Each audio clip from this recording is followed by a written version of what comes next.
Now, it's always nice to be able to thank someone who's done you a good turn, holding open a door, walking your dog. But what about someone saving your life? When Ollie Rofix, who lives near Ipswich, was diagnosed with a rare form of leukemia, there were only 2 suitable bone marrow donors in the whole world. And amazingly, one of them happened to live near Cambridge. And after a successful operation, Ollie met up with his donor Matthew Hall at the weekend. And I'm delighted to say that Ollie is here with us now. Good evening, Ollie. Thank you so much for taking the time to come in. Now, we'll hear a little bit more about your background in just a moment. But first of all, tell us what it felt like to meet the man that saved your life. It was a really strange load of feelings I had at the time. Because 4 years ago this guy was just a bag of blood at the end of the bed that made strange sounds for going through the pump. So the questions were going through my head, who is he, where does he come from, how old is he? So it was brilliant.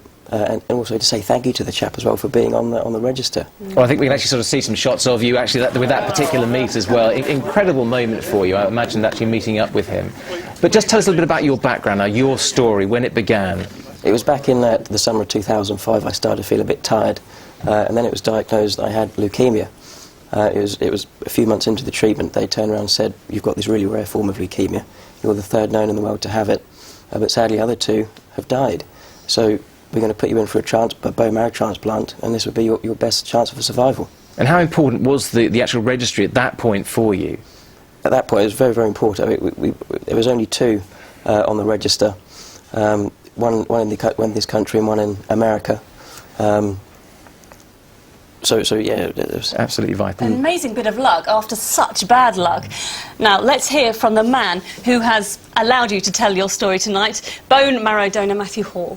Really good to help out, and it's good to see him as well as he is, because I've seen some photographs of him when he was in hospital and he looked really poorly. To me, it was easy. It really was easy. Well, Matthew Hall, they're absolutely delighted to help you, and you're now trying to do your bit to make sure that more people are aware of the actual bone marrow register itself. Yes, absolutely. What I'm doing is, just before I got ill, had my transplant, I bought this 18-foot boat that I'm now going to go off and sail around Britain next year to raise money and awareness for the Anthony Nolan Trust, but more importantly, try and get more people on the register, because there are only 2 people a day that they can provide a donor for, but sadly there are 2 other people that they can't, so I really want to get more people on the register. That's definitely the most important thing. I'm sure you've helped your cause by coming on our programme tonight, so thank you so much for taking time. I know you've had a very, very tiring day, so we'll let you go now. Thank you. Okay, brilliant. Cheers. Thanks for that. Well, if you want more information on how to become a donor, all the addresses you need can be found with this story. It's on our website at www.itv.com/Anglia, and loads more there as well.